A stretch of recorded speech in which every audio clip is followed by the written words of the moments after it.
Régine Ferrer, bonjour. Bonjour. Alors, vous êtes connue dans le milieu de l'esthétique, de la beauté, comme étant la pionnière de ce que j'ai envie d'appeler la cosmétique, la beauté plurielle. Vous avez beaucoup voyagé, c'est de vos voyages que sont nées cette passion pour les différentes peaux. Et alors qu'en France, on oublie qu'il existait des femmes noires, des femmes asiatiques, on ne prenait en considération dans le domaine de l'esthétique que des femmes caucasiennes. Vous êtes venue révolutionner un peu tout cela. Racontez-moi. Je suis venue effectivement révolutionner la planète beauté puisque avant 86, quand on parlait de peau, on parlait de la peau comme si la peau était universelle.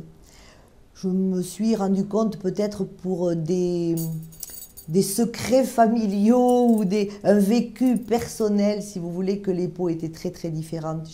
Pour tout vous dire, j'ai une grand-mère qui a élevé de multiples enfants de l'assistance sociale et qui étaient de toutes les couleurs. Donc j'ai vécu depuis toute mon enfance à l'intérieur de cette multiplicité de personnes et de ces différences qu'il fallait admettre puisqu'elles s'imposent à nous.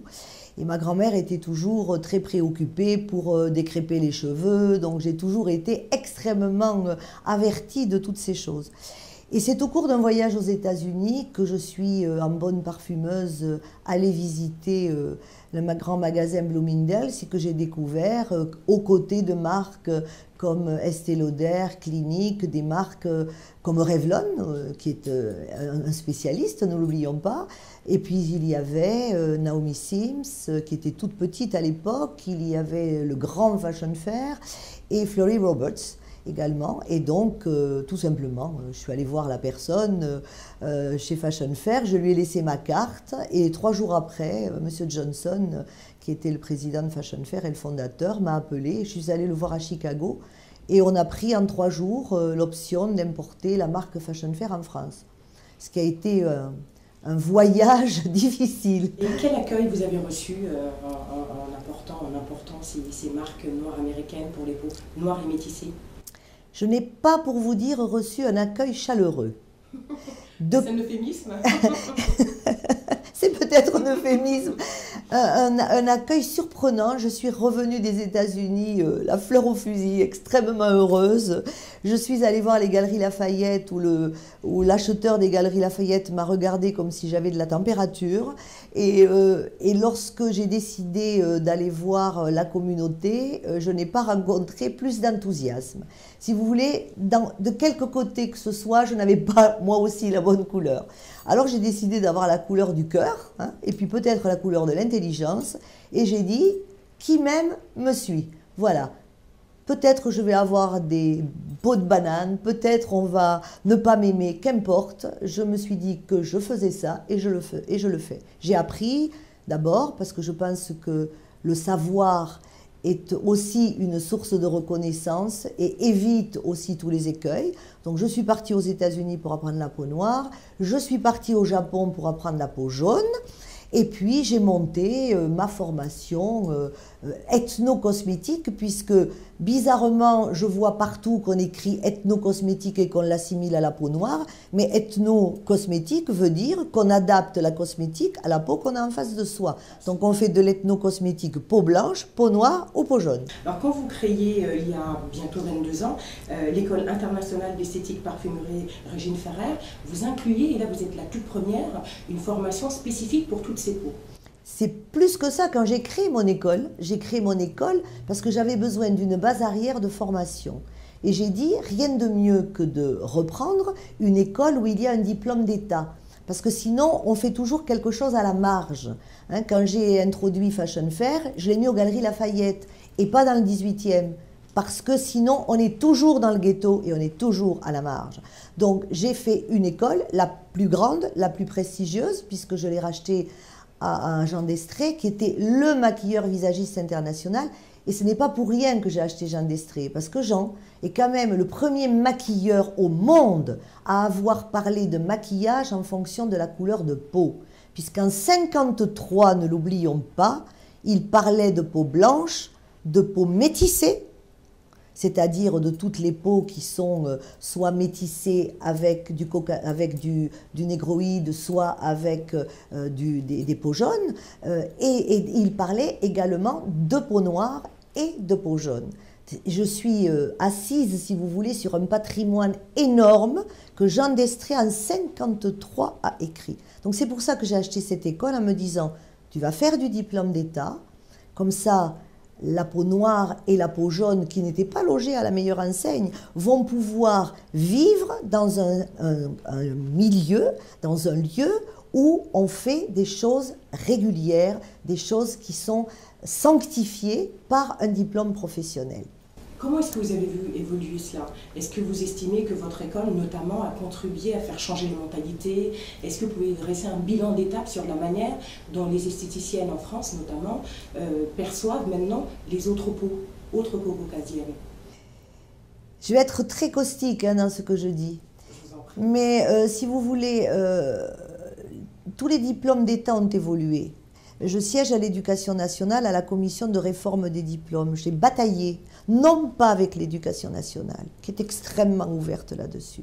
J'ai bataillé avec mes consoeurs représentatives des esthéticiennes, qui ne voyaient pas pourquoi on parlait de peau noire et de peau jaune.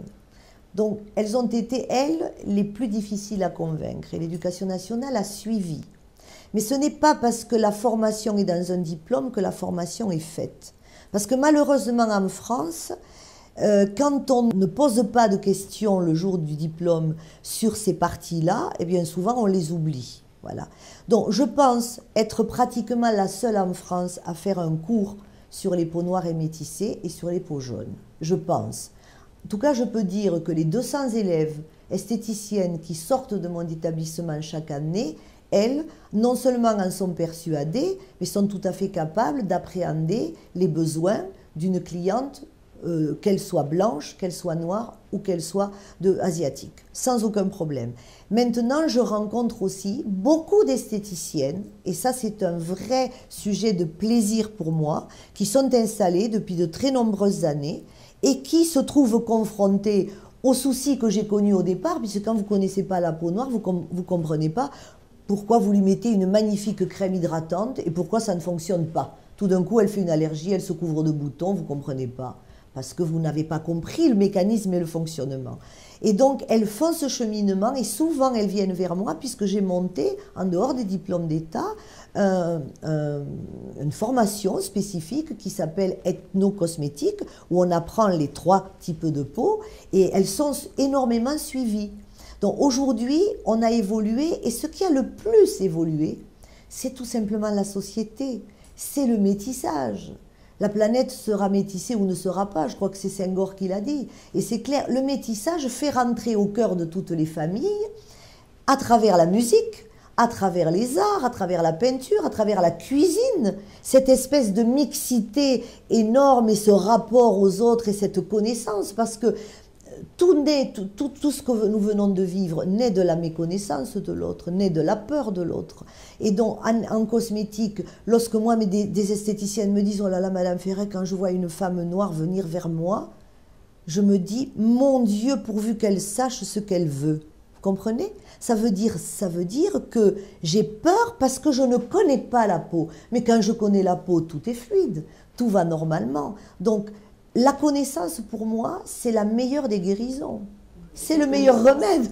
Cette connaissance est en train de s'améliorer vu l'évolution de la société. Oui. Maintenant, les Asiatiques, les Noirs existent même dans les publicités alors qu'avant on n'existait pas. Exactement. Que dans la rue, mais exactement. pas dans les médias en tout cas. Je me rappelle avoir fait la première de couverture de Santé Magazine et je me rappelle avoir reçu un coup de fil de la publicité, la direction de la publicité de Santé Magazine en me disant on n'a jamais autant vendu de Santé Magazine parce que j'avais fait un sujet sur l'ethno-cosmétique. Et aujourd'hui, prenez Estée Lauder, prenez Clinique, prenez Revlon, enfin, tout le monde aujourd'hui s'adapte. Et on s'adapte pourquoi? C'est le métissage qui a créé ça. Donc aller les uns vers les autres, se mélanger, eh bien on mélange tout. La culture, les idées, les goûts, les saveurs, c'est magnifique. C'est ça, la vraie réalité. Et notre victoire, nous, on a ouvert les portes, on a ouvert les canaux, on s'est battu comme Angela Davis, comme Martin Luther King, on s'est battu pour pour faire venir cette cosmétique. Est-ce qu'il y a, après vous qui avez été une pionnière, est-ce qu'il y a aujourd'hui des femmes qui, comme vous, sont visionnaires dans le domaine de l'esthétique? Est-ce qu'il y a des grandes évolutions? Est-ce que c'est un milieu qui évolue peu? Le milieu de la cosmétique est un milieu qui est étroit et qui, paradoxalement, devrait être universel. Mais n'oublions pas que l'esthéticienne reçoit sa cliente en vis-à-vis dans une cabine, c'est-à-dire toute seule. Et que cette façon d'exercer son métier, malheureusement, lui donne une façon d'appréhender le monde qui est relativement restreinte, je dirais, qui est restreinte au face-à-face. Et c'est très difficile dans notre métier de trouver des gens qui ont des visions. Il y a des femmes magnifiques, une femme comme Lauder, vous avez les grandes dames de la beauté, Helena Rubinstein, Lauder, le docteur Payot, Ella Bachet. Et non, justement, voilà, vous parlez de cette génération. Dans la génération jeune, si vous avez des make-up artistes, vous voyez, vous avez chez MAC, chez Make Up Forever, vous avez des gens qui ont des visions au niveau du maquillage. Au niveau du soin, je trouve qu'aujourd'hui, il y a très peu de vision. Et je trouve que dans les marques de cosmétiques, on n'intègre pas cette partie ethnique. On l'intègre parfaitement bien dans les peaux jaunes, parce que vous avez des grandes sociétés comme Kanebo, comme Shiseido, qui forcément ont un marché important. Vous avez la Chine aujourd'hui qui ouvre aussi ses grands marchés. Dans la partie peau noire, la force de l'histoire, malheureusement, fait des résistances. Et elle fait des résistances dans toutes les communautés, aussi bien dans la communauté noire que dans la communauté blanche. C'est facile de dire tu es raciste, je vais dans mon ghetto, tu me mets dans un ghetto. Vous voyez, je trouve qu'aujourd'hui, il faut dépasser ces problématiques-là. Et si les uns et les autres ne font pas un pas les uns vers les autres, on n'aura jamais de dialogue. À l'école, j'ai 27 nationalités. 27 nationalités qui vivent magnifiquement bien toutes ensemble et tout le monde se parle, tout le monde se raconte des histoires et on se rend compte qu'on a des façons de vivre qui ne sont pas très éloignées.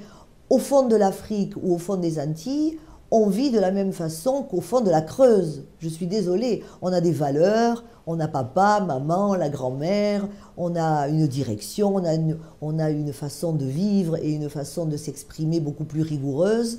Puis après, quand on vient à Paris, on perd tous ses repères parce que la vie est comme ça. Mais on se rend compte qu'on est extrêmement, extrêmement semblables, avec peut-être le soleil en plus, le sourire en plus, voilà. Vous me permettez de conclure cette interview en vous demandant, vous qui êtes une femme plurielle, de vous adresser à toutes les femmes du monde qui regarderont cette interview et de leur adresser un mot. Ah, moi, je suis une femme au pluriel. J'ai toujours dit que j'étais une femme au pluriel. J'ai toujours dit que j'étais une citoyenne du monde. Je ne me suis jamais sentie étrangère nulle part. Le premier jour où je suis arrivée en Afrique, la première fois où j'ai posé le pied sur le sol africain, un journaliste comme vous m'a dit « Qu'est-ce que vous ressentez, madame ?» Et je lui ai dit « J'ai l'impression que je reviens chez moi. » Vous voyez, la terre africaine, c'est Terra Nostra. Terra incognita. Donc aujourd'hui, je pense qu'il faut être tous, il faut que nous soyons pluriels, et les femmes particulièrement. Pourquoi les femmes peuvent être plurielles? Parce que la femme, c'est le monde. La femme, c'est le ventre. La femme, c'est l'enfant. La femme, c'est la naissance. La femme, c'est la vie. Donc, si la femme n'est pas plurielle, qui peut être plurielle sur la terre? C'est évident. Donc, c'est nous qui devons être ce lien. Et j'ai toujours remarqué, en particulier en Afrique, que la femme avait un rôle très important. L'Afrique est une société matriarcale et matrilinéaire. C'est une société où la femme a une importance capitale, où la femme est l'âme de l'Afrique. Et je pense que beaucoup de femmes du monde devraient aujourd'hui prendre exemple sur les femmes africaines. Je vois que la femme de Barack Obama a cette fibre, si vous voulez, absolument extraordinaire, de femme universelle. Et la femme est universelle. Et donc, comme elle est universelle, elle est forcément plurielle. Merci beaucoup, ce sera le mot de la fin.